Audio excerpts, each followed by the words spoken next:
বাড়ি জুড়ে নেমেছে শোকের ছায়া, আনাচে কানাচে বিরাজ করছে চিন্তার দল। ভয়ঙ্কর বিধ্বংসী রূপ ধারণ করে কাঁপিয়ে তুলছে এক এক জনের হৃদয়।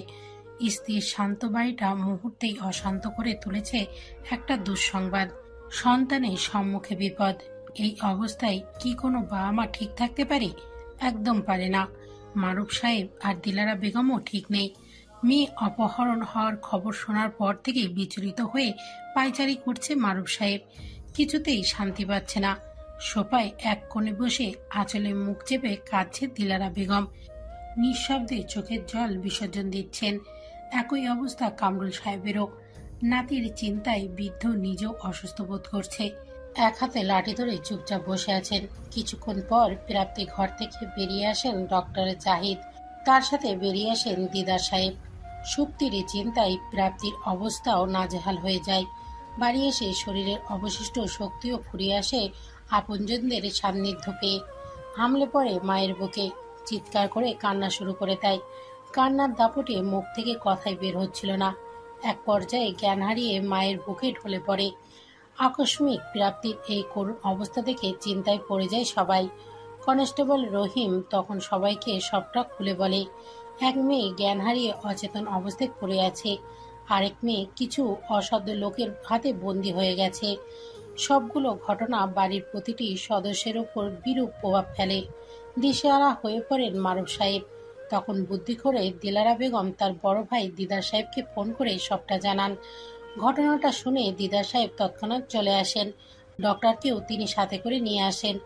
প্রাপ্তির ঘর থেকে বেরিয়ে আসতেই নজরে পড়ে চিন্তিত মুখে বসে থাকা প্রতিটি সদস্যের দিকে। মারুফ সাহেব বিচলিত ভঙ্গিতে ডক্টরকে জিজ্ঞাসা করে, আমার মেয়ের কেমন আছে ডক্টর? অতিরিক্ত চিন্তার ভয়ে প্যানিক অ্যাটাক হয়েছে। তাকে ঘুমের ইনজেকশন দেওয়া হয়েছে।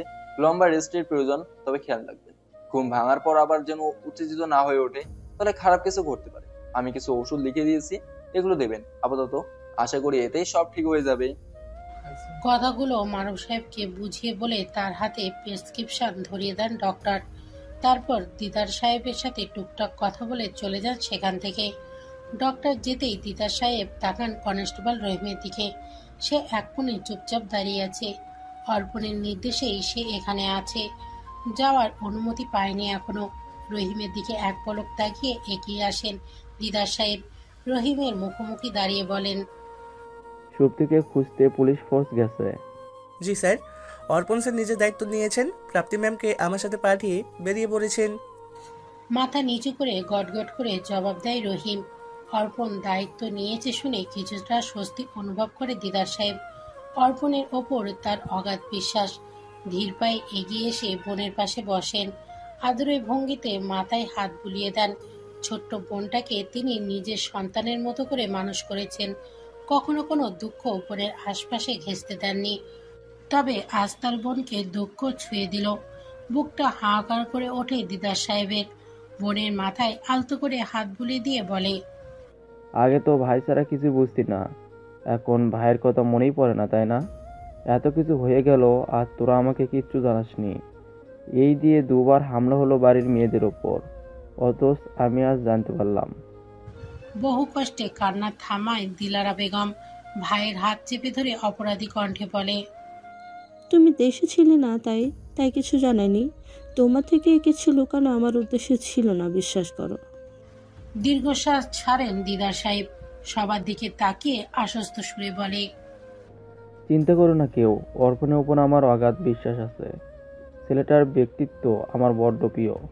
ও যখন কথা দিয়েছে তখন ঠিক সুপ্তিকে ফিরিয়ে নিয়ে আসবে। দুপুরের মাঝামাঝি সময়।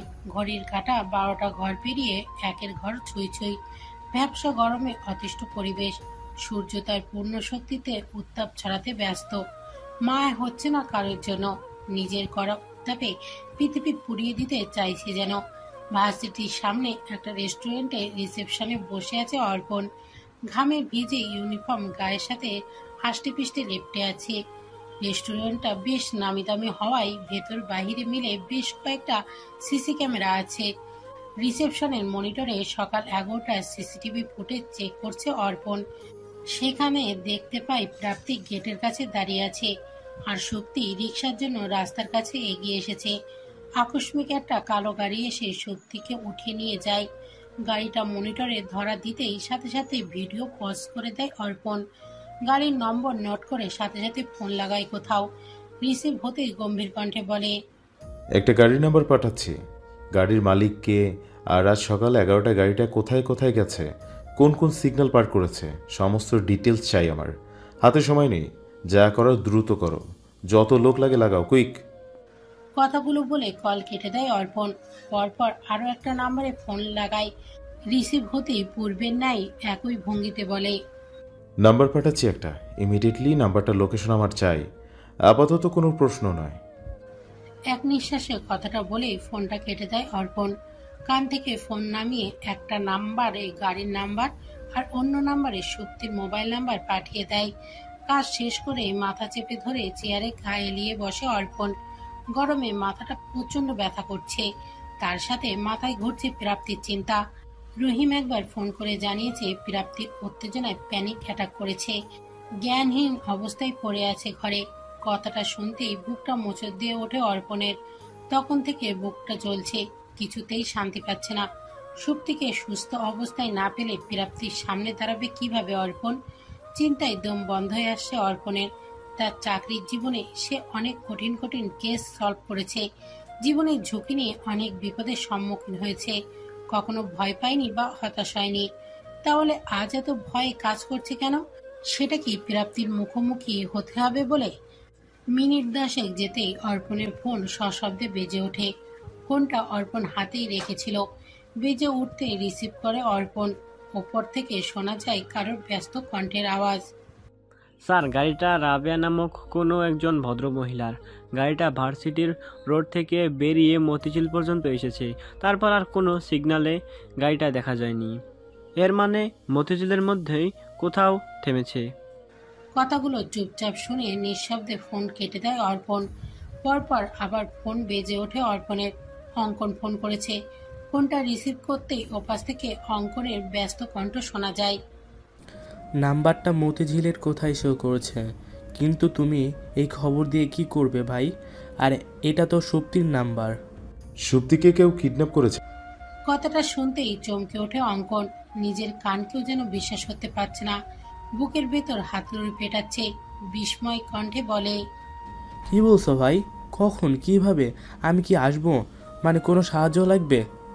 আপাতত না, সাহায্যের প্রয়োজন পড়লে আমি নিজেই ডেকে আনবো। কথাগুলো বলে ফোন কেটে দেয় অর্পণ। ছকটা শুরু থেকে মাথায় আরো একবার কষে নেয়। সন্দেহে তীরটা গিয়ে বাঁধে মতিঝিলের সেই পুরনো বাড়িটায়। যা বুঝার বুঝে গেছে অর্পণ। ঝটপট উঠে দাঁড়ায়। রেস্টুরেন্টের ম্যানেজারকে ধন্যবাদ জানিয়ে লম্বা লম্বা পা ফেলে বেরিয়ে যায়। এখান থেকে সবার আগে থানায় যেতে হবে, তারপর সেখান থেকে নিজের ফোর্স নিয়ে সেই বাড়িতে যেতে হবে। অর্পণ আগে আক্রমণ করতে চায়নি, ভালো মতো প্ল্যান বানিয়ে তারপর আক্রমণ করতে চাইছিল। তবে এখন আর দেরি করা যাবে না, সময় এসে গেছে অপরাধীদের মুখোমুখি হওয়ার। আবছা আলোর অন্ধকারে আবৃত মাঝারি সাইজের একটি কক্ষ। চার দেয়ালের কোথাও কোনো জানালা নেই। প্রকৃতির আলো ছিটেফোঁটাও নেই এই ঘরে। মাথার উপর শুধু অল্প পাওয়ারের কমলা আলো জ্বলছে। ঘরে নেই কোনো বাতাসের ব্যবস্থা। মাথার উপর জ্বলতে থাকা লাইটের আলো চোখে পড়তেই ফিটফিট করে চোখ মেলে তাকায় শক্তি। দীর্ঘ সময় পর জ্ঞান ফেরায়। লাইটের আলো সূক্ষ্ম তীরের মতো ভিজছে চোখে। সহ্য করতে পারে না শক্তি, সাথে সাথে হাত দিয়ে চোখ ঢেকে ফেলে। কয়েক মুহূর্ত হাত দিয়ে চোখ রক্ষা করতেই আলোটা সয়ে আসে চোখে। ধীর গতিতে চোখের সামনে থেকে হাত সরিয়ে উঠে বসে শক্তি। নিজের অবস্থান পর্যবেক্ষণ করতে ঘরের চারিদিকে নজর বোলায়। তখনই নিজেকে আবিষ্কার করে একটা স্যাঁতস্যাঁতে নোংরা কক্ষে। গা গুলিয়ে ওঠে শক্তির। পেটের ভেতর যা আছে সব বেরিয়ে আসতে চাইছে। হঠাৎ মস্তিষ্ক কাজ করতে শুরু করে। মনে পড়ে যায় ভার্সিটির সামনে থেকে তাকে অপহরণ করা হয়েছে। গাড়িতে তুলে মুখে রুমাল চেপে ধরে কেউ। মুহূর্তে শক্তি বোধ জ্ঞান হারিয়ে ফেলে। বুকের ভেতর ধক করে ওঠে শক্তির। এলোমেলো দৃষ্টিতে তাকায় নিজের দিকে। না, পোশাক একদম ঠিক আছে। এর মানে এখনো খারাপ কোনো ঘটনা ঘটেনি তার সাথে। পুরো ঘরে নজর বুলিয়ে চোখে পড়ে বাম পাশে একটা কাঠের দরজা। দরজাটা প্রায় ভেঙে গেছে। সেই ভাঙা দরজার ছিদ্র দিয়ে সূক্ষ্ম আলোরেখা দেখা যাচ্ছে। কৌতূহল জাগে সুপ্তির মনে। আলো কেন জ্বলছে ওই ঘরে? কি আছে সেখানে? অজানা বিষয় জানার কৌতূহল ঘিরে ধরে সুপ্তিকে। সাহস করে উঠে দাঁড়ায় সুপ্তি। মাথাটা ঝিমঝিম করছে, প্রচন্ড ব্যথাও করছে, হাঁটার শক্তিও পাচ্ছে না। বড্ড দুর্বল হয়ে পড়েছে শরীর। হয়তো অজ্ঞান হওয়ার ওষুধটার প্রভাবে। শরীরের উপর জোর খাটিয়ে উঠে দাঁড়ায় সুপ্তি। ধীর পায়ে এগিয়ে গিয়ে চোখ রাখে দরজার ছিদ্রে। সঙ্গে সঙ্গে বড় বড় চোখে তাকিয়ে হাত দিয়ে মুখ চেপে ধরে সুপ্তি। চোখে তার আকাশসীমার বিস্ময়। ওপাশের ঘরে 10-12 জন মেয়ে আছে। সবগুলো নেশায় উন্মাদ হয়ে একজন আরেকজনের গায়ে ঢলে পড়ে আছে। নড়াচড়া করছে ঠিকই, কিন্তু কারোর হুঁশ নেই। শুকনো ঢোক গেলে সুপ্তি। ভয়ে অন্তরাত্মা কাঁপছে। সেই সাথে মাথায় ঘুরপাক খাচ্ছে একাধিক প্রশ্ন। কে এই মেয়েগুলো? তাদের এই অবস্থা কেন? তবে কি সুপ্তি নারী পাচারকারীদের হাতে পড়েছে? বাকি মেয়েগুলোর সাথে সুপ্তিকেও পাচার করে দেবে? সময়ের সাথে সাথে ভয়ের পরিমাণও বেড়ে যাচ্ছে সুপ্তির। এবার সে বাঁচবে কিভাবে? কে বাঁচাবে ওকে? বাঁচার কথা চিন্তা করতেই মাথায় আসে অর্পণের নাম। তড়িঘড়ি করে নিজের ব্যাগ খুঁজতে থাকে, কিন্তু পুরো রুমের কোথাও নিজের ব্যাগ খুঁজে পায় না। এর মানে ব্যাগ সহ মোবাইল গাড়ির মধ্যে কোথাও পড়ে আছে। হতাশার নিঃশ্বাস ছাড়ে শক্তি। বাঁচার আশা ধীরে ধীরে কমে যাচ্ছে, সেই সাথে মনোবলও হারিয়ে ফেলছে। হঠাৎ করে দরজার বাইরে থেকে একাধিক মানুষের গলার আওয়াজ শুনতে পায় শক্তি। তড়িঘড়ি করে যেভাবে শুয়েছিল আবার সেভাবেই শুয়ে পড়ে, যাতে কেউ বুঝতে না পারে ওর জ্ঞান ফিরে এসেছে। কান পেতে শোনার চেষ্টা করে বাইরের লোকদের বলা কথোপকথন। শুনতে পায় রাগী সুরে কারোর গর্জন। এই মেয়েটাকে কোন সাহসে তুলে এনেছিস? সজীবের গর্জন শুনে ভয়ে কেঁপে ওঠে সামনে দাঁড়ানো 5 জন ব্যক্তি। ভয়ে রীতিমতো তাদের হাঁটু কাঁপতে শুরু করেছে। মুখ থেকে কোনো কথা বের হচ্ছে না। সবাইকে চুপ দেখে সজীবের রাগ আরো বেড়ে যায়। দ্বিগুণ বেগে গর্জে উঠতে একজন গড়গড় করে বলে, ভুল হয়ে গেছে বস, আর এমন ভুল হবে না, আমাদের মাফ করে দিন। ম্যাডাম যে মেয়ের কথা বলেছিল আমরা তাকেই তুলতে গেছিলাম, কিন্তু দুজনেই এক রঙের জামা পরেছিল, তাই বুঝতে পারিনি। এমন ভুল আর হবে না বস। সজীব রক্তলাল চোখে তাকিয়ে আছে সবার দিকে। মুখ দিয়ে একটা আওয়াজও বের করছে না। সজীবের চুপ থাকতে দেখে ভয়ের মাত্রা বেড়ে যাচ্ছে সবার। তাদের বস একজন নির্দয় পাষাণ মানুষ। তার কাছে ভুলের কোনো ক্ষমা নেই। ভুল যখন করেছে তখন শাস্তি তো দেবেই, কিন্তু সজীবকে চুপ থাকতে দেখে তাদের কলিজা কাঁপছে। না জানি শাস্তি ঠিক কত বড় হবে। 5 জনের মধ্য থেকে একজন সাহস করে এগিয়ে এসে বলে, বস অপরাধ নেবেন না, কিন্তু ভুল করেও একটা কাজ তো ভালো হয়েছে। যেই মেয়েগুলো আমাদের কাছে আছে তাদের মধ্যে একজন আজ সকালে মরে গেছে। আপনার মামা এসেছিল আজও মেরে ফেলেছে একজনকে। ওই মেয়ের জায়গায় ভুল করে তুলে আনা মেয়েটাকে দিলেই তো হয়। কষ্ট করে সংখ্যা পূরণ করতে আর কাউকে আনতে হবে না, ফায়দা তো আমাদেরই হলো। বাকি 4 জন সম্মতি জানিয়ে বলে, ঠিকই তো, আপনি তো এই ভয় পাচ্ছেন যে ওই মেয়েকে ছেড়ে দিলে আমাদের পর্দা ফাঁস হয়ে যাবে। তাহলে ওকে ছাড়ার কি দরকার? ওই মেয়েটাকেও পাচার করে দিই, তাহলে আমাদেরও লাভ হবে, আবার ধরা পড়ার ভয়ও থাকবে না। সবার দিকে একবার শান্ত চোখে তাকায় সজীব। মুহূর্তেই পরপর 5টা গুলির আওয়াজে কেঁপে ওঠে পুরো বাড়ি। সামনে দাঁড়িয়ে থাকা 5 জন লুটিয়ে পড়ে মাটিতে। সবার কপাল ছিদ্র করে রক্তধারা বইছে অবিরাম। মাটিতে লুটিয়ে পড়ে ছটপট করতে থাকায় একসময় নিথর হয়ে যায় সবাই। বন্ধ হয়ে যায় নড়াচড়া। রুমের চারিদিকে দাঁড়িয়ে থাকা বাকি লোকরা দেয়ালের সাথে সিটিয়ে আছে। কেউ মুখ দিয়ে একটা আওয়াজও বের করছে না। তাদের মধ্যে কেউ অকালে প্রাণ হারাতে চায় না। পরপর 5টা গুলির আওয়াজ শুনে ভয়ে কেঁপে ওঠে শক্তি। 2 চোখ খিচে বন্ধ করে নেয়। বুকের ভেতর ধুকপুক করছে। হৃৎপিণ্ডের চলাচল যেন কয়েকশো গুণ বেড়ে গেছে। মন বলছে আর বেশি সময় নেই, যে কোনো মুহূর্তে গুলি এসে ঝাঁঝরা করে দেবে শক্তিকে। আর বোধহয় বাঁচা হলো না। চোখের সামনে ভেসে ওঠে নিজের পরিবারের প্রতিটি সদস্যের মুখ। অস্ফুট স্বরে বলে, আমার বোধহয় বাড়ি ফেরা হলো না মা, বাবার আদর আর পাবো না। আবির খেয়াল রাখা এখানেই শেষ। দাদু কি খুব অসুস্থ হয়ে পড়বে? বড় আপিও অনেক কাঁদবে। দাদা ভাই তো পাগলই হয়ে যাবে। সবশেষে মনে একটাই আফসোস থেকে গেল, কলিজাগাতে ডক্টরের করা অপমানের প্রতিশোধ নিতে পারলাম না। আবির বিয়েতে নাচার শখ আমার শখই থেকে গেল। বিড়বিড় করে কথাগুলো বলতেই চোখ থেকে ঝরঝর করে অশ্রু গড়িয়ে পড়ে শক্তির।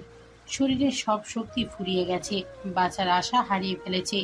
সে তো প্রাপ্তির মতো শক্ত নয়, বড্ড নরম মনের, তাই তো অল্পতেই হার মেনে নিয়েছে। হঠাৎ খট করে দরজা খোলার আওয়াজ শুনতে পায় শক্তি। কান সজাগ রেখে চোখ বন্ধ করে পড়ে থাকে, যাতে কেউ দেখলে ভাবে শক্তি এখনো অজ্ঞান। তাই এই মুহূর্তে ওদের সামনে ধরা দিতে চায় না শক্তি। জ্ঞান ফিরলে বুঝলে যদি খারাপ কিছু করে। যতক্ষণ শরীরের শক্তি অবশিষ্ট আছে নিজেকে বাঁচানোর চেষ্টা করে যাচ্ছে সে। এরই মাঝে ঘরে প্রবেশ করে কয়েক জোড়া পা। বন্ধ চোখে হালকা করে তাকিয়ে দেখার চেষ্টা করে শক্তি। সামনেই একজন মানুষ দাঁড়িয়ে আছে, তবে চেহারা বোঝা যাচ্ছে না। হুডি দিয়ে কপালের অর্ধেক ঢাকা আর মাস্ক দিয়ে মুখ ঢেকে রাখা, চোখে সানগ্লাস, এই জন্য চেহারা দেখা যাচ্ছে না। লোকটা শক্তির সামনে হাঁটু মুড়ে বসে, নাকের কাছে আঙুল রেখে দেখে নিঃশ্বাস চলছে কিনা। শক্তির গরম নিঃশ্বাসে আঙুল স্পষ্ট করতেই উঠে দাঁড়ায় সে। কাট কাট কণ্ঠে দুজনকে উদ্দেশ্য করে বলে, এখানে নিয়ে আসার পর ওর কি জ্ঞান ফিরেছিল? না বস, এখনো জ্ঞান ফিরেনি। ওষুধ দেওয়া বেশি হয়ে গেছে মনে হয়। কথাটা শুনতেই উত্তর দেয়া ব্যক্তির কলার চেপে ধরে সজীব। বাঘের মতো গর্জে উঠে বলে, এতদিন ধরে এসব শিখিয়েছি তোদের, ওষুধের মাত্রাও কম বেশি হয় কি করে? ভুল আমি একদম সহ্য করতে পারি না, কথাটা মাথায় ঢুকিয়ে নিস। সোহেল এতক্ষণ চুপচাপ সজীবের পাশেই দাঁড়িয়েছিল। এই পর্যায়ে এসে ভয় ভয় কণ্ঠে বলে, ওদের শাস্তি দেওয়ার অনেক সময় আছে বস, কিন্তু এখন এই মেয়েটাকে কি করবেন? এত সময় ধরে অজ্ঞান হয়ে আছে, খারাপ কিছু হয়ে যাবে না তো? হওয়া চলবে না, যেভাবে ওকে নিয়ে এসেছিস ঠিক সেভাবেই ফিরিয়ে দিয়ে আসবি। কথাটা শুনে চমকে ওঠে সোহেল, অবাক কণ্ঠে বলে, কিন্তু বস, এই মেয়েকে ছেড়ে দিলে যদি পুলিশের কাছে যায়, তখন আমরা তো ধরা পড়ে যাব। সোহেলের দিকে বিরক্তি চোখে তাকায় সজীব।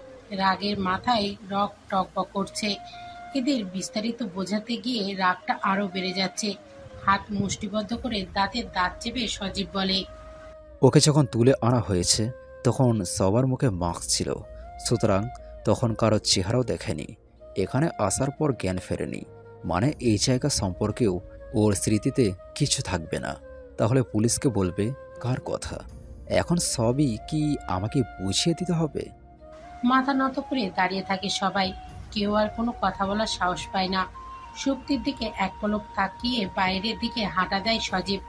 যেতে যেতে সোহেলকে উদ্দেশ্য করে বলে, এই মুহূর্তে একে এখান থেকে নিয়ে যাওয়ার ব্যবস্থা কর। চাপলা চত্বরে নামিয়ে দিয়ে চলে আসবি, ফুলেও আশেপাশে কোথাও নামাবি না। আমি আর কোনো ঝামেলা চাই না। কথাগুলো বলতেই দরজার কাছে চলে আসে সজীব। পেছন পেছন আসে বাকি সবাই, যেন সবাই সজীবকে অনুসরণ করে হাঁটছে। দরজার বাইরে এক পা দিতেই থেমে যায় সজীব। ঘাড় ঘুরিয়ে সোহেলের দিকে তাকিয়ে বলে, আর হ্যাঁ, অক্ষত অবস্থায় ফেলে আসা চাই, ওর গায়ে একটা আঁচড়ও যেন না লাগে। চিন্তা করবেন না বস, কেউ মেয়েটার গায়ে হাত দেওয়ার সাহস পাবে না। তাছাড়া আপনার মামা এখন এখানে নেই, তাই এখন কিছু হওয়ার আশঙ্কাও নেই। সোহেল নতমস্তকে বলার কথা শুনে শান্ত চোখে তাকায় সজীব। ফের চলার জন্য পা বাড়ায়। চলতে চলতে রাজবাড়ি গম্ভীর কণ্ঠে আদেশ দেয়, এই কাজটা দ্রুত শেষ করা চাই। অতঃপর ফিরে এসে মৃত মেয়েটার লাশ এখান থেকে সরিয়ে ফেলবি। দুদিনের মধ্যে আরও একটা মেয়ে তুলে আনা চাই। মিস্টার জেমিনের সাথে কথা হয়েছে আমার, এই মাসের শেষেই মেয়েগুলোকে তার কাছে পাঠিয়ে দেব। এবার যেন কোনো ভুল না হয়। গম্ভীর কণ্ঠে আদেশ দিয়েই গটগট পায়ে বেরিয়ে যায় সজীব। পরিবেশটা মুহূর্তেই শান্ত হয়ে যায়। স্থির নিঃশ্বাস ছাড়ে সোহেল। এতক্ষণ যেন অদৃশ্য ঝড় বইছিল এখানে। বিধ্বংসকারী প্রলব ঝড় থেকে যেন প্রাণে বেঁচে গেছে সবাই। প্রকাশ্যে স্বস্তির নিঃশ্বাস ছাড়লেও মনে মনে একটা প্রশ্ন খুব ভাবাচ্ছে সোহেলকে। তাদের বস প্রচণ্ড রাগী, গম্ভীর, নির্দয়, পাষাণ একজন ব্যক্তি। সোহেল কখনো তাকে কারোর প্রতি দয়া দেখাতে দেখেনি। সকলের প্রতি বরাবরই নির্দয় ব্যবহার করেছে। তাহলে এই মেয়েটার প্রতি দয়া দেখালো কেন? তাকে অক্ষত অবস্থায় ছেড়ে দিল। এটা কি শুধুই ধরা পড়ার ভয়ে, নাকি এর পেছনে আছে অন্য কোনো কারণ? শাওয়ারের নিচে বসে একাধারে ভিজে যাচ্ছে দীপ্তি। চোখ জোড়া রক্তবর্ণ রং ধারণ করেছে। ফুলে উঠেছে দুটো চোখ। নিঃশব্দে চোখের পানি বিসর্জন দিয়ে যাচ্ছে। কতক্ষণ সময় ধরে সে ভিজে যাচ্ছে তার কোনো ঠিক নেই। এক ধ্যানে বসে গভীর চিন্তায় মগ্ন। এত বছরের চেনা জানা পরিবেশ হঠাৎ করে অচেনা হয়ে গেছে। আপন মনে করা মানুষগুলো সব পর হয়ে গেছে। দরজার সামনে থেকে দাঁড়িয়ে শোনা কিছু অপ্রিয় সত্যি দীপ্তিকে পুরো ভেতর থেকে নাড়িয়ে দিয়েছে। সজীবের কণ্ঠনালী হতে নির্দিষ্ট তীক্ষ্ণ বাণী শোনার সময় মনে হচ্ছিল কেউ দীপ্তির কানে গরম সীসা ঢেলে দিচ্ছে। দুঃখে কষ্টে মুখটা দুই হাতে চেপে চিৎকার করে কাঁদতে থাকে দীপ্তি। কলিজাটা যেন ছেড়ে যাচ্ছে। সজীব আর তার মায়ের সব কথা শুনে ফেলেছে দীপ্তি। সব শুনে নিজের কানকে বিশ্বাস করতে পারছিল না। সজীব একজন ক্রিমিনাল। সে দীপ্তিদের পরিবারের ক্ষতি করতে চাইছে। তার পুরো পরিবারকে নিজের স্বার্থে ব্যবহার করেছে। প্রাপ্তিকে কিডন্যাপ করতে চেয়েছিল, কিন্তু ভুলবশত শক্তিকে নিয়ে গেছে। কিন্তু কেন? প্রাপ্তির সাথে কি শত্রুতা সজীবের? সে কেন প্রাপ্তির ক্ষতি চাইছে? কেন সবার জীবন নিয়ে খেলছে? শক্তির কোনো ক্ষতি করে দেবে না তো? হঠাৎ করেই মস্তিষ্ক জ্বলে ওঠে দীপ্তির। নিজের স্বামীকে নিজেরই পরিবারের শত্রু রূপে আবিষ্কার করতেই মাথাটা ধপ করে জ্বলে ওঠে। হারিয়ে যায় সকল ভয়। মাথায় জেগে বসে এক আকাশ সমান জেদ। শাস্তি পেতে হবে, সজীবকে শাস্তি পেতে হবে। সজীবকে দীপ্তি নিজে পুলিশের হাতে তুলে দেবে। কথাগুলো ভাবতেই তাড়াহুড়ো করে উঠে দাঁড়ায় দীপ্তি। জামা কাপড় পাল্টে ওয়াশরুম থেকে বেরিয়ে আসে। হঠাৎ করে এই অপ্রিয় সত্যি জানার পর দীপ্তি যেন হৃদয়ের ধ্যান হারিয়ে ফেলেছে। সজীবকে আজ নিজের সবচেয়ে বড় শত্রু মনে হচ্ছে। ওকে শাস্তি দেওয়াই যেন দীপ্তির জীবনের একমাত্র লক্ষ্য। ফাঁসটা হাতে নিয়ে কোথাও বেরোনোর জন্য পা বাড়ায় দীপ্তি। সিঁড়ির কাছে আসতেই চোখ পড়ে তার শাশুড়িকে। তিনি সতর্ক দৃষ্টিতে চারিদিকে নজর বুলিয়ে সেই নিষিদ্ধ ঘরের দিকে যাচ্ছেন। পা জোড়া থেমে যায় দীপ্তির। অচল হয়ে যাওয়া মস্তিষ্ক ধীরে ধীরে সচল হয়। হুঁশ ফেরে দীপ্তির। বুঝতে পারে সে ঝোঁকের বসে কি করতে যাচ্ছিল। সাথে সাথে ঘরে ফিরে যায় দীপ্তি। পাশটা রেখে আস্তে করে খাটে গিয়ে বসে। তাড়াহুড়ো করলে চলবে না। ওদের এভাবে শাস্তি দেওয়া সম্ভব নয়, কারণ দীপ্তির কাছে কোনো প্রমাণ নেই। তাছাড়া ঝোঁকের বসে কোনো ভুল পদক্ষেপ নিলে তার পরিবারের উপর ঘোর বিপদ নেমে আসবে। এখনো অনেক সত্য জানা বাকি আছে দীপ্তির। আগে সব সত্য জানতে হবে। সবার বিরুদ্ধে প্রমাণ জোগাড় করতে হবে। এই বাড়িটা একটা রহস্যপুরী। আগে সব রহস্য সমাধান করতে হবে। কথাগুলো ভেবে আলমারির দিকে চলে যায় দীপ্তি। ড্রয়ার হাতে কিছু কাগজ বের করে। মনোযোগ দিয়ে দেখে সেগুলো। হঠাৎ পাশ থেকে ফোনটা তুলে নেয় হাতে। খোঁজাখুঁজি করে একটা নাম্বার বের করে। নাম্বারটা পেতেই সাথে সাথে ডায়াল অপশনে আঙুল রাখে। ধীরে সুস্থে কানে চেপে ধরে ফোন। রিসিভ হতেই দীপ্তি দৃঢ় কণ্ঠে বলে, আপনার সাথে দেখা করতে চাই আজকে, সময় হবে আপনার? সাগরের চোখে বিস্ময়। দীপ্তি তাকে ফোন দিয়েছে, বিষয়টা সে কোনোভাবে বিশ্বাস করতে পারছে না। এতগুলো বছর পর দীপ্তি নিজে থেকে ফোন করাটা ভাবাচ্ছে সাগরকে। সেই সাথে মনে জেগেছে কৌতূহল। দীপ্তির কণ্ঠ এমন শোনা যাচ্ছে কেন? কিছু কি হয়েছে? মনে মনে কথাগুলো ভাবে সাগর। 1 মিনিট সময় নিয়ে বলে, বিকাল 5টায় প্রাপ্তির ভার্সিটির সামনের কফি শপে চলে এসো। আচ্ছা বলেই ফোন কেটে দেয় দীপ্তি। অবাক হয়ে যায় সাগর। কেমন যেন অদ্ভুত এক অনুভূতি হচ্ছে সাগরের। মন বলছে দীপ্তির কিছু একটা হয়েছে। অবশ্যই হয়েছে। পুরো ফোর্স নিয়ে সেই পুরনো বাড়িটার সামনে এসেছে অর্পণ। গাড়ি থেকে নেমে তীক্ষ্ণ দৃষ্টিতে নজর বুলায় চারিদিকে। বাড়িটার এরিয়া অনেক বড়। না জানি ভেতরের অবস্থা ঠিক কেমন। আপন মনে কিছু একটা ভাবে অর্পণ। পরক্ষণেই পেছন ঘুরে সবার দিকে তাকায়। অর্পণের দিকে সবাই এক নজরে তাকিয়ে আছে, যেন অর্পণের আদেশের অপেক্ষা করছে। ইশারা পেলেই ঝাঁপিয়ে পড়বে সবাই। কয়েক পা এগিয়ে আসে অর্পণ সবার দিকে। চেহারায় পুরো গাম্ভীর্যের ছাপ। মাথাটা হালকা নিচু করে দৃঢ় গম্ভীর কণ্ঠে সবাইকে তাদের কাজ বুঝিয়ে দেয়।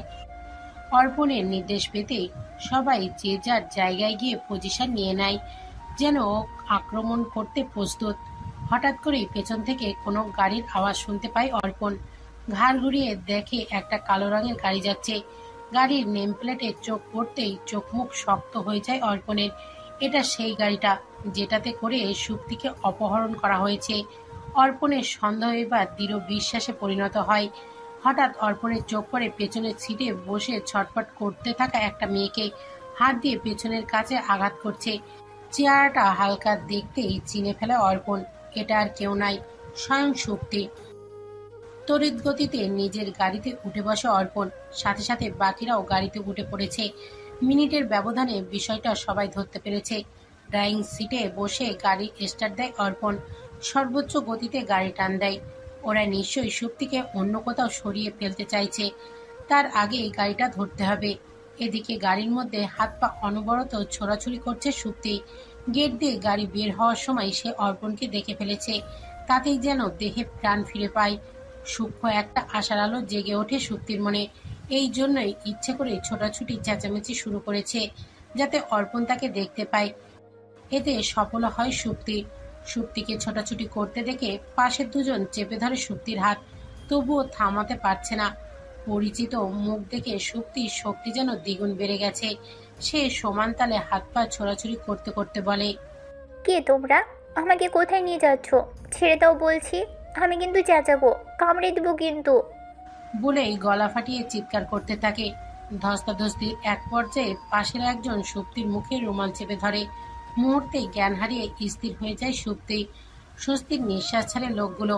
হঠাৎ করেই ড্রাইভারের পাশে বসা ছেলেটা সামনের আয়নায় তাকায়। মুহূর্তে তার চোখ মুখের রং বদলে যায়। সুপ্তির সাথে ধস্তাধস্তি করার সময় এতটা মশগুল ছিল যে পেছনে কেউ খেয়াল করেনি। নিজেদের অতি নিকটে অর্পণকে দেখে ভয়ে জমে যায় লোকটা। তাকে অনুসরণ করে পেছনের দুজনও ঘাড় ঘুরিয়ে তাকায়। পেছনে অর্পণকে দেখে তারাও ভয় পেয়ে যায়। এভাবে পুলিশের কাছে ধরা পড়ে যাবে কেউ ভাবেনি। অর্পণের শক্ত মুখশ্রী দেখে ভয়টা আরো বেড়ে যায়। ড্রাইভারকে বলে আরো জোরে গাড়ি চালাতে। ড্রাইভার গাড়ির স্পিড বাড়িয়ে দেয়। অর্পণের গাড়ি কিছুটা পেছনে আছে। শাসা করে ছুটে চলেছে দুটো গাড়ি। মেন রোডে এত গতিতে গাড়ি চালানো বিপজ্জনক, এতে অন্য মানুষের ক্ষতি হতে পারে। ভাবতে ভাবতে সামনের বক্স থেকে নিজের রিভলভারটা তুলে নেয় অর্পণ। বাম হাতের স্টিয়ারিং ধরে ডান হাতে রিভলভার নেয়। দক্ষ হাতে নিশানা করে গাড়িটার পেছনের চাকা।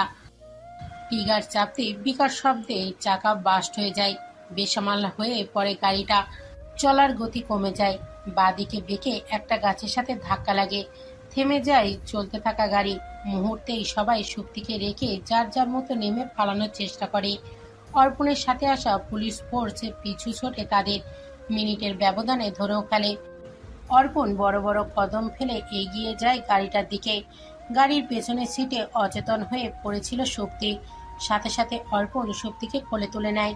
এর মধ্যে পুলিশ ফোর্স ড্রাইভার সহ চারজনকেই ধরে অর্পণের সামনে হাজির করে। সুপ্তির অচেতন মুখের দিকে তাকিয়ে চোয়াল শক্ত হয়ে যায় অর্পণের। না জানি মেয়েটার সাথে কি কি ঘটেছে। সবগুলোর দিকে তীক্ষ্ণ চোখে তাকায় অর্পণ। চোখ দিয়ে যেন আগুনের ফুলকি বের হচ্ছে। দাঁতে দাঁত চেপে অর্পণ বলে, এদের সবগুলোকে থানায় নিয়ে যাও। আমি ফিরে এসে এদের হিসাব ক্লিয়ার করছি। অনেক হিসাব বাকি আছে এদের সাথে। আর এই গাড়িটা নেওয়ার ব্যবস্থা করো। কথাগুলো বলেই সুপ্তিকে নিয়ে গিয়ে গাড়িতে বসায়। নিজে গিয়ে পাশে বসে গাড়ি স্টার্ট দেয়। হসপিটালের উদ্দেশ্যে গাড়ি ঘোরায় তৎক্ষণাৎ। সবার আগেই সুপ্তির জ্ঞান ফেরানো দরকার, তবেই সব জানা যাবে। সময়টা দুপুর পেরিয়ে বিকেল। রোদের উত্তাপ কমে গেছে কিছুটা। বিকেলের স্নিগ্ধ শীতল হাওয়া ছুঁয়ে দিচ্ছে মন হৃদয়। শেষ বিকেলের এক টুকরো রোদ এসে সাগরের মুখের ওপর তীর্যকভাবে প্রতিফলন ঘটাচ্ছে। উজ্জ্বলতা বাড়িয়ে দিচ্ছে চেহারার।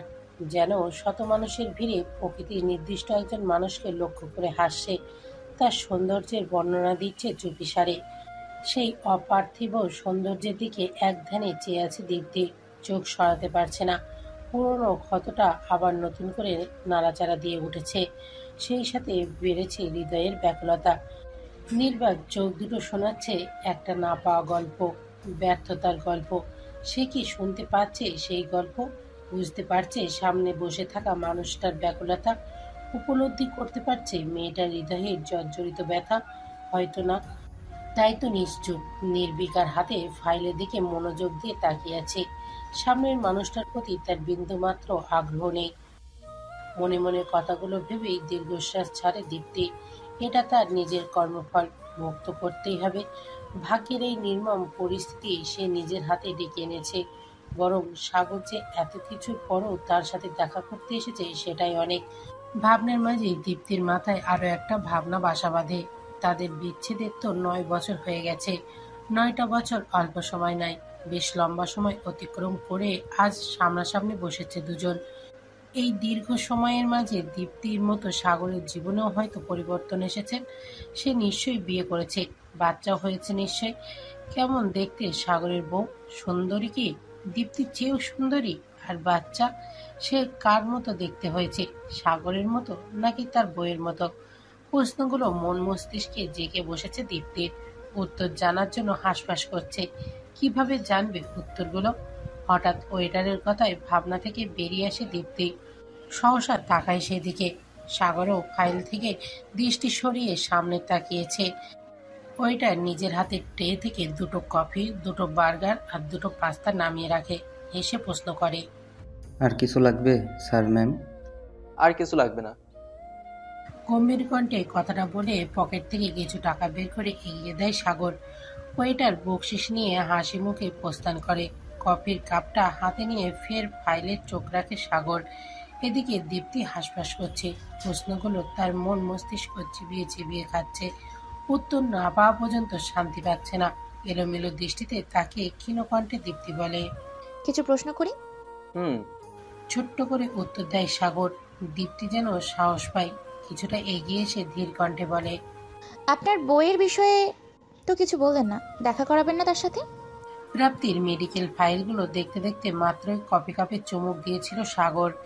দীপ্তির সেগুলো নিয়ে এসেছে সাগরকে দেখাতে। সাগর সেগুলোই মনোযোগ দিয়ে দেখছিল। হঠাৎ দীপ্তির এহেন কথা শুনে ভড়কে যায়। বিষম খেতে গিয়ে নিজেকে সামলে নেয়। সন্দর্পণে মুখের কপিটুকু গিলে শান্ত চোখে তাকায় দীপ্তির দিকে। ফির ফাইলের দিকে তাকিয়ে বলে, সময় হলেই দেখা করাবো। আপনার বউ নিশ্চয়ই অনেক সুন্দরী, তাই না? অনেক বেশি। বুকের ভেতর মোচড় দিয়ে ওঠে দীপ্তির। বুকের ব্যথাটা তীব্র থেকে আরো তীব্র রূপ ধারণ করেছে। প্রচন্ড কষ্ট হচ্ছে। একটা ঢোক গিলে বুকের ব্যথাটা হজম করে নেয় দীপ্তি। সাগর ফাইলের দিকে তাকিয়ে আছে। আস্তে ধীরে দীপ্তি ফের প্রশ্ন করে, আর বাচ্চা বাচ্চা বাচ্চা নিশ্চয়ই? 2 বাচ্চার বাবা আমি, একটা ছেলে আর একটা মেয়ে। বুকের ওপরের জামা অংশ এক হাতে খামচে ধরে দীপ্তি মাথা নিচু করে নেয়। বড্ড জ্বলছে এখানে। দম বন্ধ হয়ে আসে। সে কি সাগরের সুখ সহ্য করতে পারছে না? কিন্তু কেন? এতটা স্বার্থপর কিভাবে হলো দীপ্তি? এরপর বাকি জীবনে সে বাঁচবে কিভাবে? বুকের ভেতর এত এত কষ্ট পুষে রেখে, এত এত ব্যথা নিয়ে কি আদৌ বেঁচে থাকা সম্ভব? কখনো সম্ভব নয়।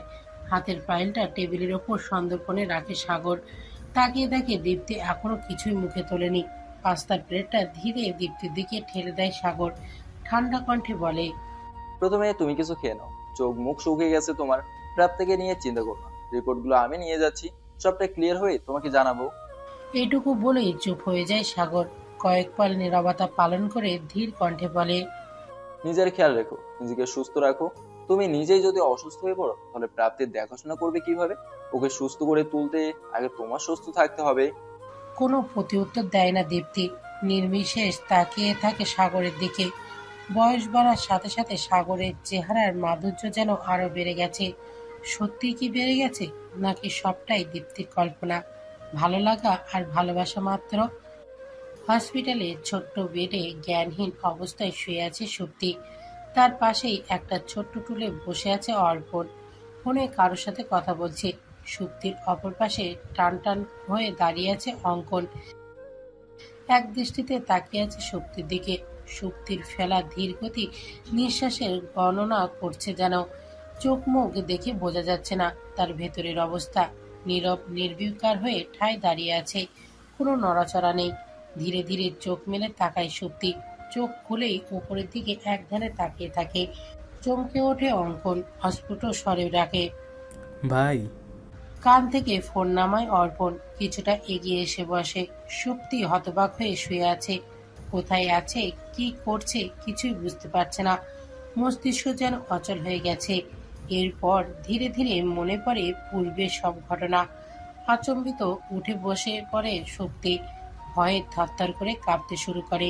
ব্যাপারটা বুঝতে পেরেই অর্পণ ভরসা দিয়ে বলে, ভয় নেই, তুমি এখন নিরাপদ। অর্পণকে দেখে স্বাভাবিক হয় সুপ্তি। যেন দেহে প্রাণ ফিরে পেল। রয়েস হয়ে প্রশ্ন করে অর্পণ, এখন কেমন ফিল করছো? বেটার। এবার বলো, তোমাকে তুলে নিয়ে গেছিল কারা? তুমি কি তাদের চেনো?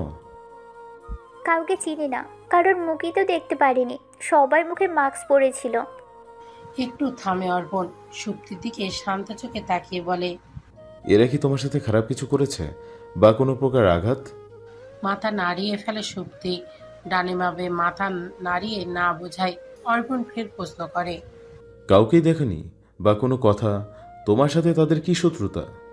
ওরা আমাকে নিতে এসেছিল না, ওরা তো ছোট আপিকে নিতে এসেছিল, ভুল করে আমাকে নিয়ে গিয়েছিল।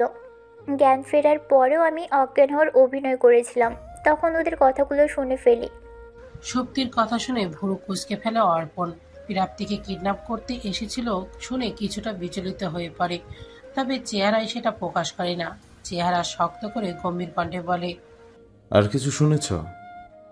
হ্যাঁ, তারা একজন ব্যক্তিকে বস বলে সম্বোধন করছিল। মনে হয় সেই বসই বলেছিল আপিকে তুলে নিয়ে যেতে, কিন্তু তারা ভুল করে আমাকে নিয়ে যায়। এজন্য সেই বস তার লোকগুলোকে ভীষণ বকছিল।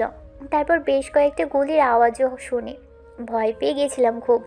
ভেবেছিলাম আজ মনে হয় আমার মৃত্যু অবধারিত, কিন্তু আমাকে অবাক করে দিয়ে সেই বস তার লোকদের বলল আমাকে ফিরিয়ে দিয়ে আসতে। কোনো ক্ষতি না করে ফিরিয়ে দিয়ে আসার কথা শুনে বেশ অবাক হয়েছিলাম আমি। এমনকি সে তার লোকদের এটাও বলে দিয়েছিল যেন আমার কোনো ক্ষতি না হয়। আর সবচেয়ে আশ্চর্যের বিষয় কি জানেন? বস নামক লোকটার কণ্ঠটা আমার ভীষণ পরিচিত লাগছিল। বারবার মনে হচ্ছিল এই কণ্ঠ আমি আগেও শুনেছি, কিন্তু ওটা কার কণ্ঠ সেটা কিছুতেই বুঝতে পারছিলাম না। সুপ্তির সমস্ত কথা মনোযোগ দিয়ে শোনে অর্পণ। একটা কথা শুনে স্বস্তি পাই যে ওরা সুপ্তির কোনো ক্ষতি করেনি। সুপ্তির কোনো প্রকার ক্ষতি হলে অর্পণ প্রাপ্তির সামনে দাঁড়াতে পারত না। সে যে প্রাপ্তিকে কথা দিয়েছিল অক্ষত অবস্থায় ফিরিয়ে নিয়ে আসবে সুপ্তিকে। এদিকে অঙ্কন সুপ্তির উল্টো দিকে চুপচাপ দাঁড়িয়ে আছে, মোটা ভুরুজোড়া পুরোপুরি কুঁচকে রেখেছে। সুপ্তির কথা শুনে ভাবনায় পড়ে যায় অঙ্কন। কেন অপরাধী সুপ্তির প্রতি এত দয়া করলো? কেন কোনো রকম ক্ষতি না করেই তাকে ফিরিয়ে দিতে চাইছিল? এমনকি বিশেষভাবে সুপ্তির সুরক্ষাও নিশ্চিত করছিল। এর কারণ কি? কোনোভাবে অপহরণকারী সুপ্তির প্রেমে পড়ে যায়নি তো? মনে মনে একদম নিশ্চিত হয়ে যায় অঙ্কন, নিশ্চয়ই অপরাধীদের বস সুপ্তির প্রেমে পড়ে গেছে, সেই জন্যই এত দরদ দেখিয়ে ছেড়ে দিয়েছে। কথাগুলো ভাবতেই কোচকানো ভুরুজোড়া আরো কুঁচকে যায় অঙ্কনের। চোখ মুখ অন্তর কলিজা সব যেন নিমেষেই বিতৃষ্ণায় ভরে ওঠে। ড্রয়িং রুমের সোফায় প্রাপ্তিকে ঘিরে বসে আছে সবাই। চিন্তায় চোখ মুখ শুকিয়ে গেছে সবার। অনেকটা সময় পেরিয়ে গেছে, সকাল পেরিয়ে সন্ধে হয়ে গেছে, অথচ সুপ্তির কোনো খবর পাওয়া যায়নি। ড্রয়িং রুমে এদিক থেকে ওদিক ব্যস্ত পায়ে পায়চারি করছে মারুফ সাহেব। অস্থিরতা ক্রমশই গ্রাস করে নিচ্ছে তাকে, কিছুতেই শান্তি পাচ্ছে না। সময় যত গড়াচ্ছে ভয়টা ধীরে ধীরে বৃদ্ধি পাচ্ছে। হঠাৎ করেই কলিং বেলের আওয়াজ শুনে পায়চারি থামিয়ে দেন মারুফ সাহেব। সবাই একসাথে তাকায় বাড়ির সদর দরজার দিকে। মারুফ সাহেব হন্তদন্ত পায়ে এগিয়ে যান দরজার দিকে। দরজা খুলতেই দেহে যেন প্রাণ ফিরে আসে তার। আদরের ছোট্ট মেয়েকে চোখের সামনে দেখে খুশিতে আবেগপূর্ণ হয়ে পড়েন। দুই হাতে জাপটে ধরে বুকে জড়িয়ে নেয় মেয়েকে। এবার যেন একটু শান্তি লাগছে। বাবা মেয়ের দিকে থেকে চোখ সরিয়ে সামনে তাকায় অর্পণ। প্রথমেই নজর আসে প্রাপ্তির কান্নারত বিধ্বস্ত চেহারা। নজর থমকে যায় অর্পণের। বুকের ভেতর অদ্ভুত একটা পীড়া অনুভব করে। এই মেয়েটার কান্না দেখলে অর্পণের বুকটা প্রচন্ড জ্বলে। সূক্ষ্ম ব্যথায় জর্জরিত হয় হৃৎপিণ্ড। সুপ্তির কান্নার আওয়াজ শুনে প্রাপ্তি বুঝতে পেরে যায় তার বোনের আগমন। সহসা উঠে এগিয়ে যায় বোনের দিকে। কয়েক কদম যেতেই সুপ্তির হাওয়া বেগে ছুটে আসে প্রাপ্তির কাছে। বোনকে জাপটে ধরে কেঁদে ফেলে সুপ্তি। পরম আবেশে মুখ বুজে নেয় বোনের বুকে। এক হাতে নিজের চোখের পানি মুছে অন্য হাতে সুপ্তির মাথায় রাখে প্রাপ্তি। ভরসা সহিত বোনকে সামলানোর চেষ্টা করে। হঠাৎ করেই হাতটা থেমে যায় প্রাপ্তির। নাসিকা পথে প্রবেশ করে একটা পরিচিত মিষ্টি সুবাস। তৎক্ষণাৎ মস্তিষ্ক জানান দেয় অর্পণের উপস্থিতির। নিজেকে সামলে নেয় প্রাপ্তি। শ্রদ্ধা ভরা কণ্ঠে বলে, ধন্যবাদ অফিসার, আমার বোনকে ফিরিয়ে আনার জন্য। আপনার কাছে যে ঋণী হয়ে গেলাম। এতক্ষণে সকলের টনক নড়ে। এখানে যে অন্য আরো একজন ব্যক্তির উপস্থিত আছে সেটা কেউ খেয়াল করেনি। তার উপর অর্পণের পরিবারের সাথে এই পরিবারের একটা সম্পর্কের বন্ধনে আবদ্ধ হওয়ার কথা হচ্ছে। মারুফ সাহেব এগিয়ে এসে বলেন, কিছু মনে করো না বাবা, আসলে মেয়ের চিন্তায় আমার পুরো পৃথিবী হেরে গিয়েছিল। তুমি ভিতরে এসে বসো। ধীর পায়ে এগিয়ে যায় অর্পণ। কোনো বাক্য ব্যয় না করে চুপচাপ সোফায় গিয়ে বসে। চেহারায় সেই চিরচেনা গুরুগম্ভীর ভাব। ভেবেছিল শক্তিকে পৌঁছে দিয়ে চলে যাবে সে। থানায় আসামিগুলোকে নিয়ে এসেছে বাকি অফিসাররা, সেখানে যাওয়া খুব জরুরি। তবে বেহায়া মন সায় দিল না। দায়িত্ব কর্তব্যের বিরুদ্ধে গিয়ে বলল, আর একটু থেকে যা, তাহলে প্রাপ্তিকে আরেকটু দেখতে পাবি। বেহায়া মনের উস্কানিতে আরেকটু থেকে যাওয়ার সিদ্ধান্ত নেয় অর্পণের প্রেমিক সত্তা। হোক না সামান্য দেরি, বিনিময়ে পুরো রাত নির্ঘুম কাটিয়ে কাজ করবে। ক্ষতি কি তাতে?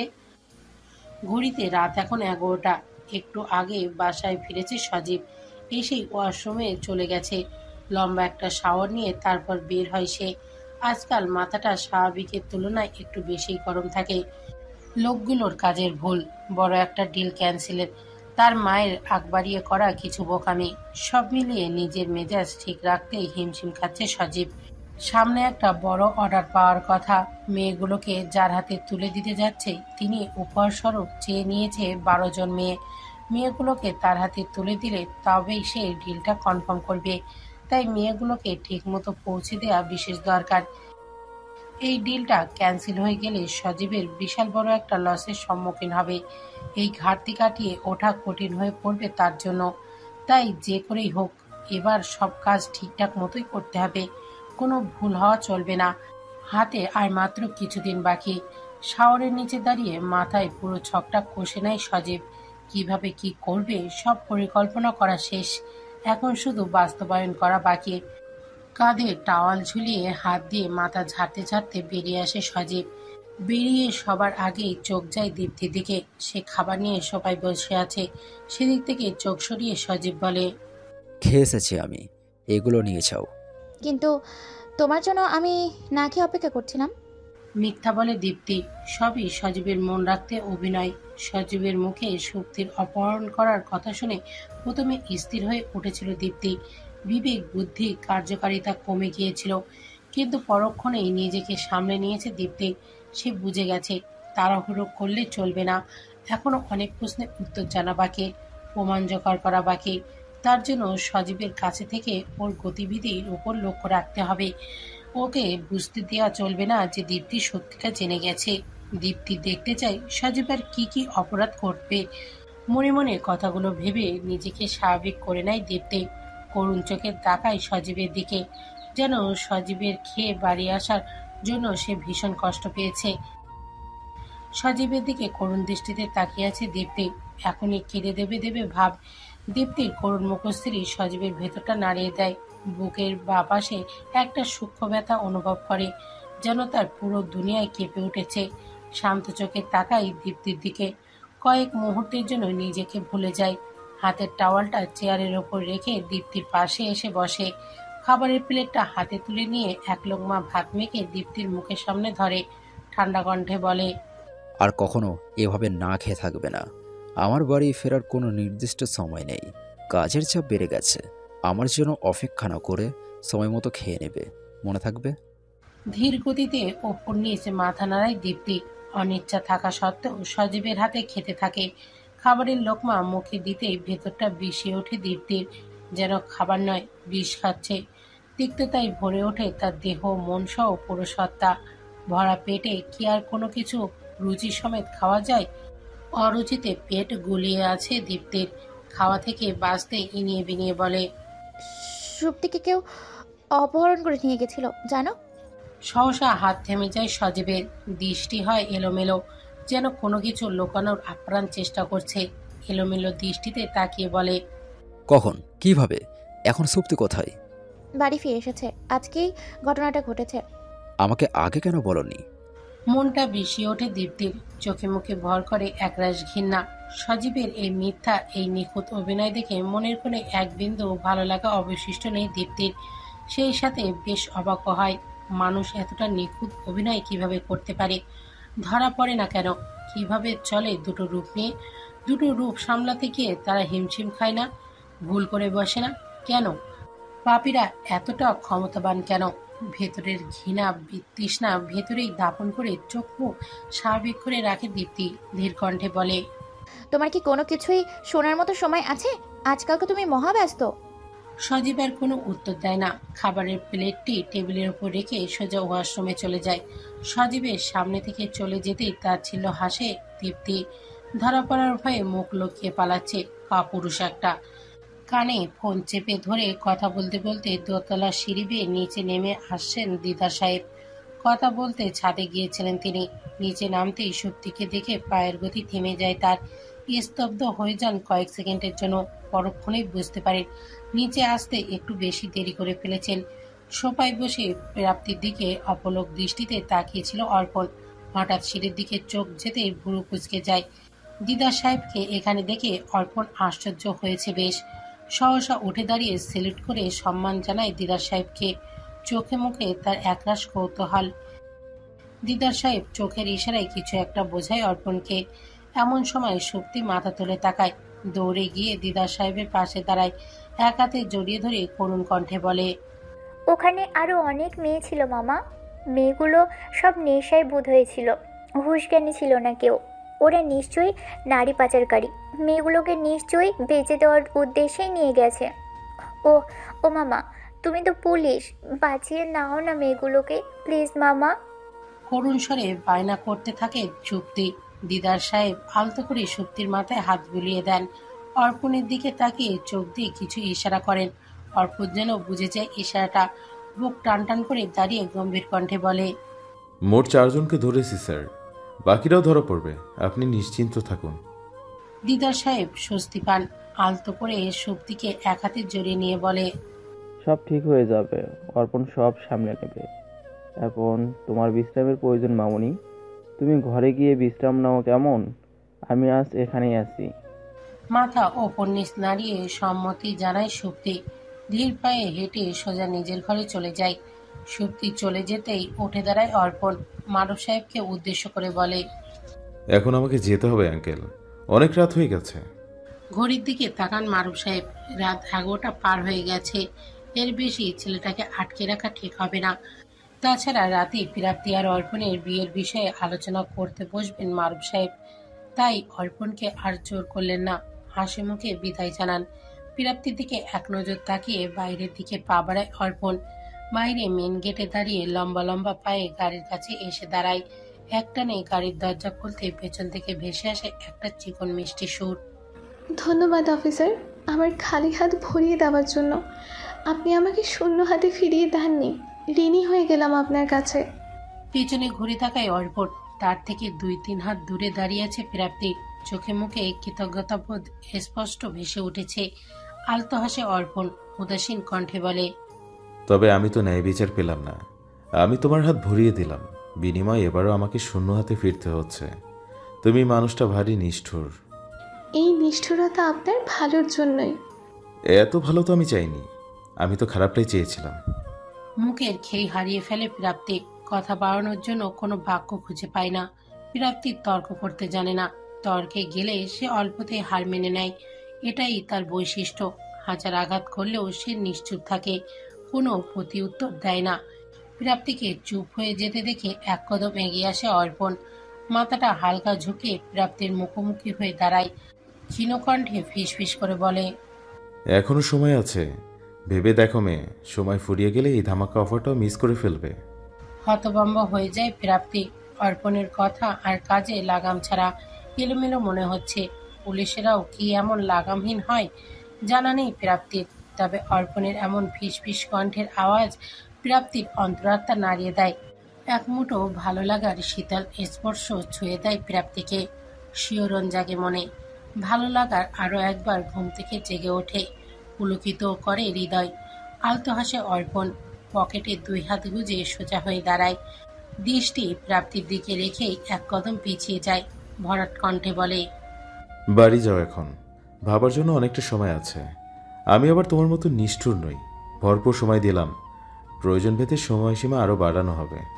কথাগুলো বলেই পকেটে হাত গুজে নিষ্পলক তাকিয়ে থাকে অর্পণ, যেন প্রাপ্তির যাওয়ার অপেক্ষায় আছে। প্রাপ্তি বাসার ভেতরে প্রবেশ না করা পর্যন্ত সে এক পাও নড়বে না। ব্যাপারটা বুঝতে পারে প্রাপ্তি। আলগোচে পেছন ঘুরে এগিয়ে যায় বাড়ির দিকে। কদম গুনে গুনে বাড়ির সদর দরজায় পা রাখে। প্রাপ্তি বাসার ভেতরে চলে যেতেই অর্পণ গাড়িতে গিয়ে বসে। ঘাড় ঘুরিয়ে বাড়ির সদর দরজার দিকে এক পলক তাকিয়ে গাড়ি স্টার্ট দেয়। কামরুল সাহেবের ঘরে আলোচনা সভা বসেছে। আলোচনার মূল বিষয় হলো অর্পণ আর প্রাপ্তির বিয়ে। মারুফ সাহেব আর দিলারা বেগম অর্পণকে বেশ পছন্দ করেছে প্রাপ্তির জন্য। ছেলে দেখতে সুদর্শন, ভালো চাকরি করে, পারিবারিক অবস্থাও ভালো, আর সবচেয়ে বড় কথা ছেলে নিজে প্রাপ্তিকে পছন্দ করেছে নিজের জীবনসঙ্গী হিসেবে। আর কি চাই? এমন ছেলে কি মারুফ সাহেব আর দুটো খুঁজে পাবে? কখনোই নয়। বরং অর্পণই প্রাপ্তির জন্য সবচেয়ে যোগ্য পাত্র। নিজের সমস্ত মনোভাব পেষণ করে নিশ্চিন্তে বসে আছে মারুফ সাহেব। দিদার সাহেব সবটার মনোযোগ দিয়ে শুনলেন। কামরুল সাহেবের চেহারা থমথমে, বিনা বাক্যে চুপচাপ বসে আছেন তিনি। গভীর মনোযোগ দিয়ে কিছু একটা ভাবছেন। নীরবতা ভঙ্গ করে দিদার সাহেব ভরট কণ্ঠে বলে, অর্পণ ছেলে হিসেবে দুর্দান্ত। ছেলেটার ব্যক্তিত্ব খুবই চমৎকার, বেশ পছন্দের একজন মানুষ সে আমার কাছে। সে কখনো তার দায়িত্ব নিয়ে হেলাফেলা করে না, দায়িত্ব নিলে সেটা শেষ নিঃশ্বাস পর্যন্ত পালন করে। আমার থেকে যদি সিদ্ধান্ত চাওয়া হয় তাহলে আমি এক বাক্যে হ্যাঁ বলে দেব, কারণ অর্পণের ওপর আমি চোখ বন্ধ করে ভরসা করতে পারি। নিজের বক্তব্য শেষ করে সবার দিকে তাকায় দিদার সাহেব। মারুফ সাহেব আর দিলারা বেগমের চেহারা চমৎকার হাসি, তারা বেশ খুশি হয়েছে। কিন্তু কামরুল সাহেব থমথমে মুখ দেখে কিছুটা সংকোচ বোধে ভুগছেন তিনজন। যতই হোক বাড়ির প্রধান তিনি, তার সিদ্ধান্তই সবার প্রথম জরুরি। মারুফ সাহেব আশাভরা চোখে তাকায় তার বাবার দিকে। তিনি খুব করে চাইছেন তার বাবা যেন রাজি হয়ে যায়, আর কোনো অমত না করে। এবার প্রাপ্তির বিয়ে তিনি দিয়েই ছাড়বেন। কিন্তু বাদ সাধলেন কামরুল সাহেব। এতক্ষণে থমথমে পরিবেশ ভেঙে গম্ভীর কণ্ঠে বললেন, কিন্তু এই বিয়েতে আমি সহমত পোষণ করছি না। কিন্তু কেন চাচা? অর্পণ অনেক ভালো ছেলে, আমি পার্সোনালি ওকে চিনি। দিদা সাহেবের কথায় শান্ত চোখে তাকান কামরুল সাহেব। ধীর কণ্ঠে বলেন, বললাম সে ভালো ছেলে, কিন্তু এর জন্য অমত করছি না যে ছেলের দিক থেকে কোনো সমস্যা আছে। বরং আমি অমত করছি এর জন্য প্রাপ্তি একজনকে পছন্দ করে। সে যত ভালো ছেলে হোক না কেন, তার সাথে বিয়ের বিষয়টা আগানো উচিত হবে না। আমি এতটুকু চাই, মনে একজনকে রেখে কারোর সাথে সংসার করা ঘটনা প্রবৃত্তি না ঘটুক। শেষের কথাটা তিনি মারুফ সাহেবের দিকে তাকিয়ে বলেন। বাবার পরক্ষণে করা ইশারা বুঝতে পেরে মাথা নিচু করে ফেলে মারুফ সাহেব। মুখটা শুকিয়ে যায় তার। মনের মধ্যে অপরাধ বোধ আরো সজাগ হয়ে ওঠে। বুকে চিনচিন ব্যথা শুরু হয়। আহ, এ কি নিদারুণ কষ্ট, যা দেখা যায় না, ছোঁয়া যায় না, শুধু অসহনীয় ব্যথা অনুভব করা যায়। এলোমেলো হাওয়া বইছে চারিধারে। গগন সীমায় নিকশ কালো মেঘের দেখা মিলছে। পুষ্প পুষ্প মেঘের দল হামাগুড়ি দিয়ে পুরো আকাশময় ঘুরে বেড়াচ্ছে। কখনো কখনো একে অপরের সাথে ঘর্ষণ হচ্ছে। সৃষ্টি হচ্ছে ভয়ানক বজ্রের শব্দ। কেঁপে উঠছে পৃথিবী, সেই সাথে বইছে দমকা হাওয়া। উড়িয়ে নিয়ে যাচ্ছে জানালার সোনালি রঙের পর্দা। খোলা জানালার সামনে দাঁড়িয়ে দমকা হাওয়ার দাপট অনুভব করছে প্রাপ্তি। বাহিরের প্রকৃতির মতোই তার মনের মধ্যে হচ্ছে উতাল পাতাল ঝড়। অর্পণ বাসার উদ্দেশ্যে বেরিয়েছে একটু আগে, আনুমানিক আধা ঘন্টা হবে। কে জানে এখনো বাসায় পৌঁছাতে পেরেছে কিনা।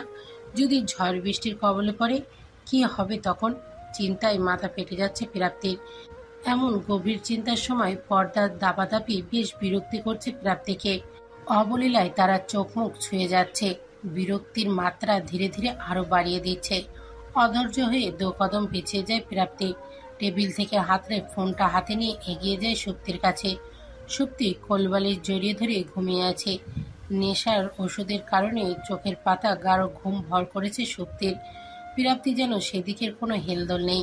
এখন মাথায় শুধুমাত্র অর্পণের চিন্তা ঘুরপাক খাচ্ছে। অর্পণের নিরাপত্তা নিয়ে চিন্তিত সে।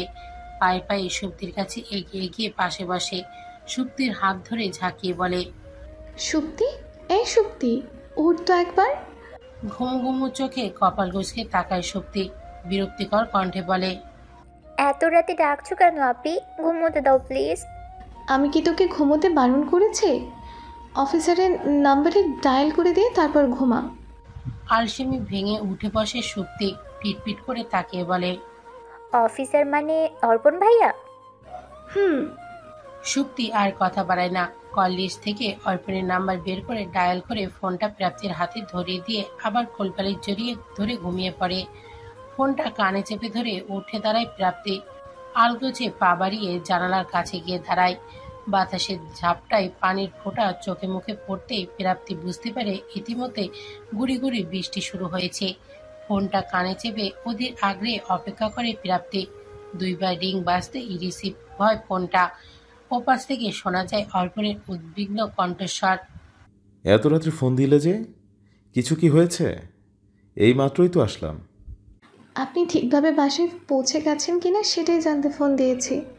প্রাপ্তির সহজ জবাব শুনে কথা থেমে যায় অর্পণের। সেই সাথে কিছুটা অবাক হয়। বাইরে তাকিয়ে একবার আবহাওয়া পর্যবেক্ষণ করে নেয়। বৃষ্টি শুরু হয়ে গেছে। আলতো হাসে অর্পণ, দুষ্টুমি সুরে বলে, কেন? চিন্তা হচ্ছিল আমার জন্য? হওয়াটা কি স্বাভাবিক নয়? আপনি আমাদের বাড়ি থেকে একটু আগে বেরিয়েছেন, এরই মাঝে বৃষ্টি শুরু হয়েছে। আজ আমাদের যে উপকারটা আপনি করেছেন তার জন্য আপনার ভালো মন্দ খোঁজ নেওয়াটা জরুরি ছিল। শুধুই কি দায়িত্ববোধ থেকে এই মাঝরাতে ফোন? জবাব দেয় না প্রাপ্তি। চুপ হয়ে যায়। মনে মনে কথা বলতে থাকে। সে বলতে চায়, এটা দায়িত্ববোধ নয়, এটা ভালোবাসা। প্রিয় মানুষের জন্য চিন্তা। আপনার চিন্তায় আমাকে দিশাহারা করে দিয়েছে অর্পণ। কিন্তু মুখ ফুটে প্রাপ্তি কিচ্ছু বলে না। কোনো একটা জড়তা কাজ করছে ভেতরে। অর্পণ যেন বুঝে নেয় সব। প্রাপ্তির নির্বাক শ্বাস প্রশ্বাস বলে দেয় তার একটা না বলা কথা। ধীর পায়ে ব্যালকনিতে গিয়ে দাঁড়ায় অর্পণ। রেলিংয়ের উপর হাত রেখে ঠান্ডা কণ্ঠে বলে, বাসায় চলে এসেছি, মিনিট 5 হবে। সুস্থভাবেই এসেছি, চিন্তা করো না। কথাগুলো বলে স্বস্তির নিঃশ্বাস ছাড়ে প্রাপ্তি। ফোনটা কানে চেপে ধরে ঠায় দাঁড়িয়ে যায়। নির্বাক, নিশ্চুপ, নীরবে, নির্ভীতে। কয়েক সেকেন্ড নীরবতায় কাটে। নীরবতা ভেঙে কথা বলে অর্পণ। তার কণ্ঠস্বর আধার রাতের চেয়েও গভীর, শীতল, স্নিগ্ধ। ঘুমিয়ে পড়ো এখন, বেশি চিন্তা করো না, কারণ তোমার ভবিষ্যৎ এই আমার সাথেই জুড়ে আছে, এতে কোনো সন্দেহ নেই। একটু দম নিয়ে অর্পণ ফের বলে, একটা কথা মনে রেখো মেয়ে, প্রেম, ভালোবাসা সবার জন্য হলেও প্রাপ্তি সবার জন্য নয়, কারণ প্রাপ্তি শুধু অর্পণের জন্য। সীমাহীন স্নিগ্ধতায় ছেয়ে আছে প্রকৃতি। সারা রাত বৃষ্টির পর ধরণী যেন নতুন রূপে সেজেছে। তীব্র বর্ষণে বালিধারায় ভিজে সিক্ত হয়ে উঠেছে গাছপালা। পেয়েছে নতুন রূপ। চারিদিকে ভেজা মাটির গন্ধ, বাতাসে শীতল ভাব। প্রকৃতি জানান দিচ্ছে বর্ষার আগমনের। এখন প্রায়ই দেখা মিলবে বৃষ্টিকণাদের। ভিজে সিক্ত করে দিয়ে যাবে সবাইকে। মুছে দিবে মানুষের দুঃখ কষ্ট। ফিরিয়ে দেবে মানব জীবনের সকল উচ্ছ্বাস। প্রবল মন খারাপ নিয়ে খোলা মাঠে দুহাত মেলে দাঁড়ালে এক পশলা বৃষ্টি সকল মন খারাপকে ধুয়ে মুছে দেবে অনায়াসে। ভার্সিটির সামনে সেই কফি শপের একটা টেবিলে বসে আছে সাগর। মুখোমুখি হয়ে বসে আছে দীপ্তি। সাগরের সকল ধ্যান বাইরের প্রকৃতির দিকে। কফি শপের স্বচ্ছ কাজ গলিয়ে দৃষ্টি রেখেছে দূরের আকাশের দিকে। গত রাতে বৃষ্টিতে প্রকৃতি যেন ভিন্ন সৌন্দর্য নিয়ে হাজির হয়েছে। খোলা মাঠের দিকে তাকিয়ে আপন মনে প্রকৃতি বিলাসে ব্যস্ত সে। মূলত সে প্রকৃতি বিলাস করছে নাকি কোনো বিষয়ে গভীর চিন্তা করছে সেটা বোঝা যাচ্ছে না। সামনের চেয়ারে চুপচাপ বসে আছে দীপ্তি। সামনে 2 কাপ ধোয়া ওঠা গরম কফি। সকালে ঘুম থেকে উঠে সাগরের মেসেজ পায় দীপ্তি। সাগর ইমিডিয়েটলি দীপ্তিকে দেখা করতে বলেছে। মেসেজটা দেখেই ছুটে চলে এসেছে দীপ্তি। সজীব বাড়িতে না থাকায় কাজটা আরো সহজ হয়ে গেছে। বুকের ভেতর টিপ টিপ করছে। এত সকালে জরুরি তলব কেন? নিশ্চয়ই বিশেষ কিছু বলবে সাগর। কিন্তু এখানে এসে সাগরকে নিজের মতো ধ্যানমগ্ন দেখে ধৈর্যহারা হয়ে যাচ্ছে দীপ্তি। এভাবে চুপ করে আছে কেন সে? ডেকে আনার কারণ না জানা পর্যন্ত দীপ্তি যে শান্তি পাচ্ছে না। হঠাৎ করে এক মুঠো দমকা হাওয়া এসে ছুঁয়ে দিয়ে যায় দীপ্তির চোখ মুখ। শীতল হাওয়ায় স্পর্শে কিছুটা কেঁপে ওঠে দীপ্তি। গায়ের ওড়নাটা হাত পর্যন্ত ছড়িয়ে দিয়ে শান্ত কণ্ঠে বলে, হঠাৎ সকাল সকাল আসতে বললে যে, কিছু কি হয়েছে? দীপ্তির গলার আওয়াজ শুনে ধ্যান ভাঙে সাগরের। আপন চিন্তা থেকে বেরিয়ে এসে সোজা সামনে দীপ্তির দিকে দৃষ্টি রাখে। তীক্ষ্ণ চোখে কিছুক্ষণ সেভাবেই তাকিয়ে থাকে। অতঃপর কিছু না বলেই নিজের পাশে থাই গ্লাসটা টেনে দেয়।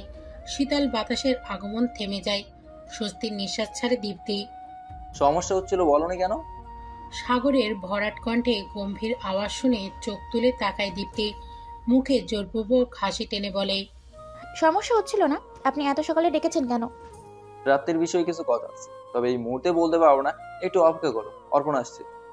দীপ্তি আর কিছু বলে না, ধৈর্য ধরে অপেক্ষা করে। নীরবতা কাটে কয়েক পল, কেউ কোনো কথা বলছে না। দীপ্তি ওদের আগ্রহ নিয়ে দরজার দিকে তাকিয়ে আছে। কখন অর্পণ আসবে, সাগর কি বলবে প্রাপ্তির বিষয়ে? কোনো খারাপ কিছু নাই তো? চিন্তায় দম বন্ধ হয়ে আসছে দীপ্তির। নীরবতার মাঝেই সাগরের ধীর কণ্ঠ শোনা যায়, নিজের সমস্যার কথা মুখ ফুটে বলতে শেখো।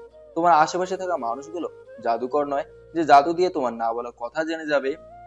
সহসা ঘাড় ঘুরিয়ে তাকায় দীপ্তি, চোখে মুখে তার প্রশ্নের আভাস। সাগরের কথা মানে সে বুঝতে পারেনি। দীপ্তির চাহনি দেখে চোখ সরিয়ে নেয় সাগর। ছোট্ট একটা নিঃশ্বাস ছেড়ে বলে, রাতের মেডিকেল ফাইলের মধ্যে তোমার একটা টেস্টের রিপোর্ট ছিল। রিপোর্ট দেখে যা বুঝলাম, তুমি বেশ কয়েক বছর ধরে বেবি প্ল্যানিং করছো, কিন্তু কোনো কাজ হচ্ছে না। আমি রাইট?